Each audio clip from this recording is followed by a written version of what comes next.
अस्सलाम वालेकुम व्यूअर्स, क्या हाल है। उम्मीद करता हूँ आप सब खैरियत से होंगे। चलें जी, जनरल नॉलेज के जो हमारा सेशन चल रहा है उसको कंप्लीट करते हैं। जैसा कि आप जानते हैं कि पेज नंबर 3 तक हमारा जनरल नॉलेज का हिस्सा कंप्लीट हो चुका था। अब हम पेज नंबर 4 पर आ चुके हैं और हम अपने जनरल नॉलेज के इस सेशन को भी शुरू करते हैं। चलिए जी, स्टार्ट करते हैं अपना next question. Next question is Federation Cup, World Cup, Alliance International Trophy and Challenge Cup are awarded to winners of।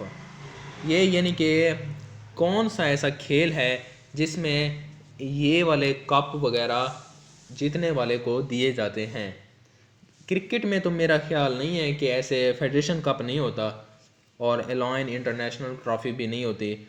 इसमें ऑप्शन डी तो एक्सक्लूड हो चुका होगा। बाकी रहेगी टेनिस, वॉलीबॉल और बास्केटबॉल।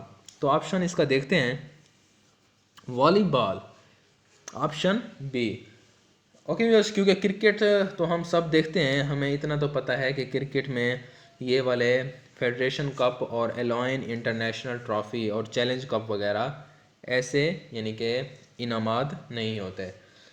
तो इसका आंसर है बी, वॉलीबॉल। इसकी भी आपको यानी कि एक्सप्लेनेशन नहीं दी गई ख़ास। तो अपने नेक्स्ट क्वेश्चन की तरफ चलते हैं।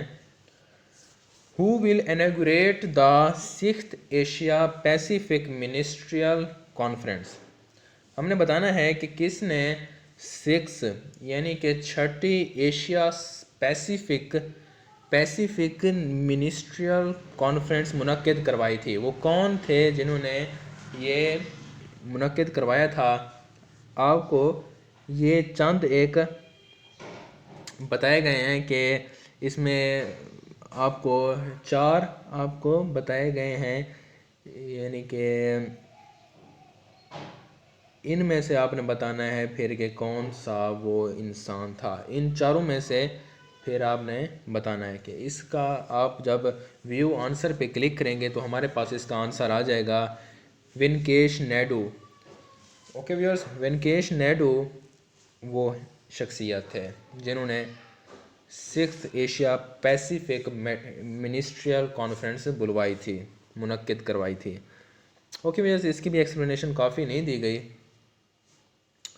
जैसा कि मैंने आपको पहले भी कहा है कि ये एड्स वगैरह इसीलिए आ रहे हैं कि आप मैं डायरेक्ट आपको क्रोम से आपको ये जनरल नॉलेज फ्राहम कर रहा हूँ। अब आप क्रोम पर भी जाकर आप जनरल नॉलेज देख सकते हैं। तो मैं क्योंकि वीडियो बनाना चाहता था इस पर, मेरी अपनी एक ख्वाहिश थी, तो मैंने ये वीडियो बना ली। तो चले जी नेक्स्ट वाल। अब आप देख सकते हैं कि यहाँ पर काफ़ी मज़ाहिया अंदाज में लिखे हुए हैं चांद एक एड्स। अब देखें, खेलें और नगद इनाम जीतें, सवालात के जवाब दें और लाखों रुपए के नगद इनाम जीतें। यहाँ पर आपको देख सकते हैं कि यहाँ पर लिखा हुआ है खोलें। कभी भूल कर भी ऐसे कामों में ना पड़िएगा, क्योंकि ये सिर्फ़ और सिर्फ वेस्ट ऑफ टाइम है। टाइम को वेस्ट करने का ये सबसे बेहतरीन तरीका है। अगर मैं दूसरे अल्फाज में कहूँ ना कि टाइम को कैसे वेस्ट करने का सबसे अच्छा तरीका कौन सा है, वो ये है। इसमें आपका टाइम तो भरपूर ज़ाया होगा लेकिन आपके हाथ में कुछ नहीं आएगा। इसलिए आप सिर्फ चंद एक सवालों पर कंसंट्रेट रहिएगा, आप एड्स वगैरह पर ध्यान ना दें। ओके व्यूअर्स, चलें जी इस सवाल की तरफ चलते हैं अपने, जो कि है हु सेड, किसने कहा था inflation is inflation is unjust but deflation is inexpedient. हमने वो शख्सियत का नाम बताना है जिसने ये अल्फाज दोहराए थे। इसका आगे भी है, of the two deflation is verse. हमने बताना है कि ये किन शख्सियत के मुहावरात हैं, किन शख्सियत के कौल हैं, हमने ये बताना है। The answer is J.M. Keynes. Okay viewers, इसकी भी एक्सप्लेनेशन आपको नहीं दी गई। अब आप ये जो आपको दो लाइनें दी गई हैं इन्फ्लेमेशन इज़ अनजस्ट वाली, आपने इसको जहन में रखना है कि ये वाली किसने कही थी। ओके व्यूअर्स, चलें जी नेक्स्ट क्वेश्चन की तरफ चलते हैं। Which country has this is the root of all evil. Which country has this is the root of all evil written on its coins. कौन सा वो मुल्क है जो अपने कॉइन्स पर, जो करेंसी कॉइन्स होते हैं उन पर लिखते हैं this is the root of all evil. ये यानी कि एक लाइन उनके सिक्कों पर लिखी होती है। The answer is Vatican city. Vatican city एक ऐसा मुल्क है जिसके सिक्कों पर ये लाइन लिखी होती है कि this is the root of all evil, जिसका लफ्ज़ी मतलब ये हुआ कि ऑल यानी कि तमाम फसाद की जड़ ये पैसा है। सुनने में तो फ़नी है लेकिन ये सच है कि वेटिकन सिटी में ऐसा होता है। ओके व्यूअर्स, नेक्स्ट क्वेश्चन की तरफ चलते हैं। Join over WhatsApp group for competitive exam. Okay viewers, ये एक नेक्स्ट क्वेश्चन है जिसमें आपको बताया गया है कि join over WhatsApp group for competitive exam सवाल। ओके व्यूअर्स, ये यानी कि जो ये वेबसाइट में जहाँ से आपको ये बता रहा हूँ जनरल नॉलेज के चांद के अहम सवालात, उसमें ये जो वेबसाइट है उन्होंने शायद अपना कोई व्हाट्सअप ग्रुप बनाया हुआ है, तो वो आपको यहाँ पर ऐड करना चाहते हैं। अगर आप यहाँ मुतफिक हैं तो आप यहाँ पर आप देख सकते हैं कि नीचे लिखा हुआ है click here to join the WhatsApp group, और आप आसानी से इस ग्रुप में जा सकते हैं। अगर आप नहीं जाना चाहते तो आप नेक्स्ट क्वेश्चन की तरफ चलिए। ओके व्यूअर्स, नेक्स्ट क्वेश्चन की तरफ हम आ गए। The study of heavenly bodies is called, यानी कि जो भारी भरकम अजसाम होते हैं, भारी भरकम, उनको जब हम स्टडी करते हैं तो कौन सी यानी कि टर्मिनोलॉजी बन जाती है। द आंसर आपको 4 ऑप्शन दिए गए हैं A B C D। अब आपने बताना है कि इनमें से वो कौन सी टर्मिनोलॉजी है जो कि हेवनली बॉडीज़, कौन सी शाख है साइंस की जो कि भारी भरकम अजसाम को स्टडी करने के लिए इस्तेमाल होती है। The answer is astronomy. Astronomy एक ऐसी शाख है साइंस की जो कि भारी भरकम अजसाम को जांचने, उन पर स्टडी करने के लिए इस्तेमाल होती है। इसकी काफ़ी आपको एक्सप्लेनेशन दी गई है। आप वीडियो को पॉज करके आप आसानी से इसे सुन सकते हैं, देख सकते हैं, पढ़ सकते हैं। ओके व्यूअर्स, अच्छा ये मैं एक अहम आपको बात बताना, पिछले जो आपको मैंने वीडियो सेंड की थी पेज नंबर 3 तक, उसमें एक अहम सवाल आपको बताना भूल गया था। ये आप देख सकते हैं कि नीचे लिखा हुआ है एग्ज़ाम प्रिपरेशन। ओके व्यूअर्स, ये वाला यहाँ पर लिखा हुआ है एग्ज़ाम प्रिपरेशन। ये आपको बताएगा कि ये वाला सवाल जो आपको ऊपर दिया गया है, ये वाला, ओके व्यूअर्स, ये कौन कौन से एग्ज़ाम में आज तक आ चुका है। ओके व्यूअर्स, ये आप देख सकते हैं कि बैंक एग्ज़ाम में आज आ चुका है, कैट में आ चुका है, गेट में आ चुका है, ग्रे में आ चुका है। ओके व्यूअर्स, अब आप ये भी यानी कि इसका फ़ायदा ये है कि आपको यानी कि आपको सवाल दिया गया है तो आपको नीचे बताया गया है कि ये किस एग्ज़ाम का हिस्सा रह चुका है ये सवाल। ये एक मज़े की बात है। ओके व्यूअर्स, और आपको ये नीचे दिखाई दे रहा होगा कि लिखा हुआ है जॉब रोल, यानी कि इस सवाल का किस किस जॉब से रिलेटेड रोल है।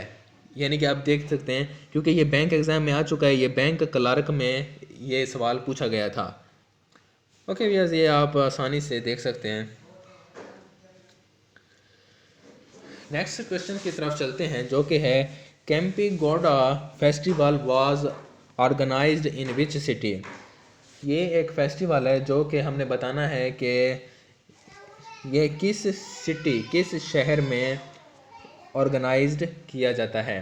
द आंसर आपको दिए गए हैं। ये ऑप्शन से दिखाई देता है कि ये इंडिया का एक फेस्टिवल है, क्योंकि चारों शहर इंडिया के ही हैं, हैदराबाद, दिल्ली, मुंबई, चेन्नई। हम आपको आंसर बता देते हैं, इसका आंसर है दिल्ली। इसकी एक्सप्लेनेशन भी आपको दी गई है। President Pranab Mukherjee inaugurated the Cambodia festival okay in New Delhi वगैरह। अब आप इसकी एक्सप्लेनेशन देख सकते हैं। चलिए जी नेक्स्ट क्वेश्चन की तरफ चलते हैं। Some pins are needles, some needles are handles, some handles are locks, some locks are keys. Conclusions: some keys are handles, some handles are pins, some pins are keys. Okay viewers, हमने ये बताना है कि इसका answer क्या है। आपको option A दिया गया है नॉन फॉलोज, यानी कि इनमें से कोई नहीं। ये जो आपको 3 दिए गए ना, इनमें से आपने बताना है कि ये ऊपर जो 3 लाइनें लिखी हैं उसका क्या मतलब है इन सिमिलर, यानी कि आसान लफ्ज़ों में। ऑप्शन बी दिया गया है आपको only 1 and 2 follow, only 2 and 3 follow, only 1 and 3 follow. हम आप इसका आंसर देख सकते हैं कि नॉन फॉलोज। ओके व्यूअर्स, ये एक समझने वाला सवाल है। आप इसकी एक्सप्लेनेशन देखकर आपको पता चल जाएगा कि इसका क्या मतलब है। ओके व्यूअर्स, चलें जी स्टार्ट करते हैं हम अपना अगला पेज, जो कि है पेज नंबर 5।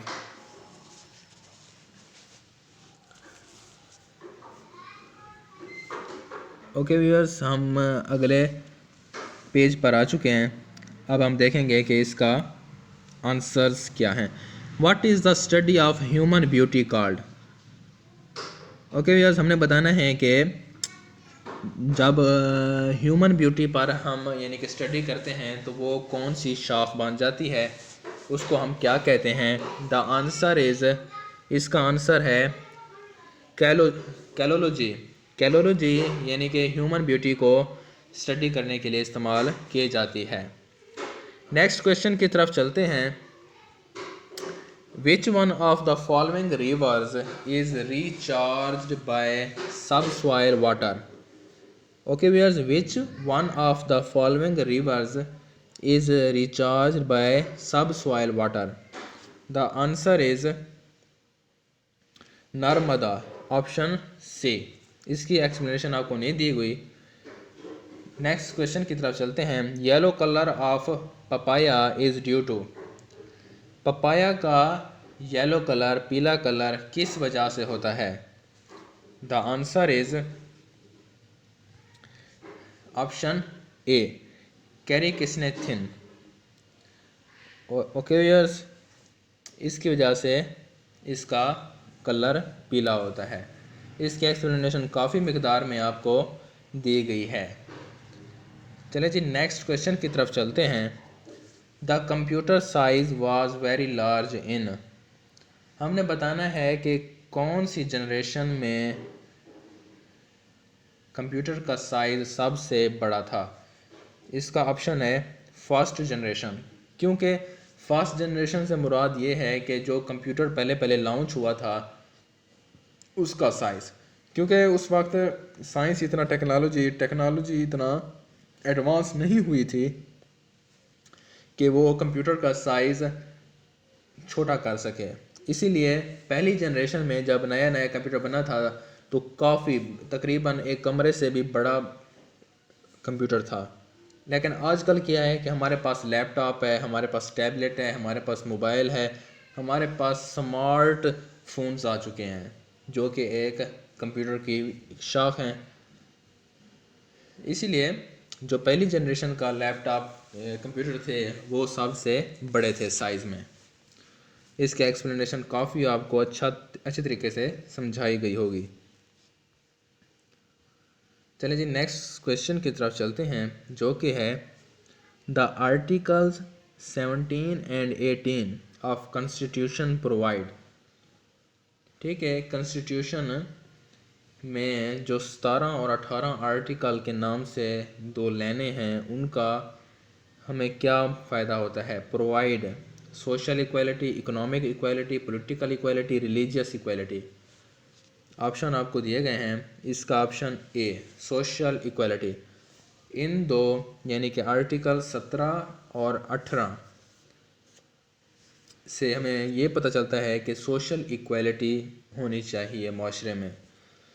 ओके व्यूअर्स, इसके बाद नेक्स्ट क्वेश्चन की तरफ चलते हैं जो कि है the largest fresh water lake in India is. ठीक है, हमने बताना है कि इंडिया में लार्जेस्ट फ्रेश वाटर लेक कहाँ है, कौन सी है। The answer is Kolleru lake, option D.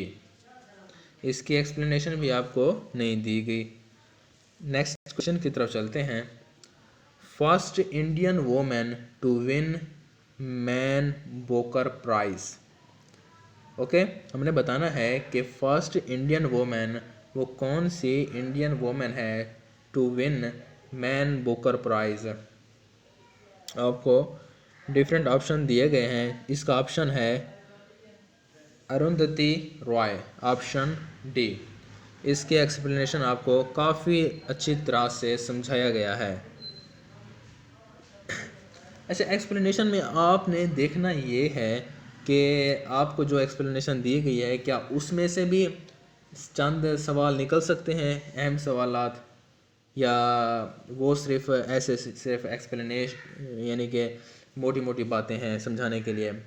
आप देखा करें, एक्सप्लेनेशन में काफ़ी अच्छा मवाद होता है। ओके व्यूअर्स, उम्मीद करता हूँ ये आपको पसंद आ रहा है। अब देख सकते हैं कि एग्ज़ाम प्रिपरेशन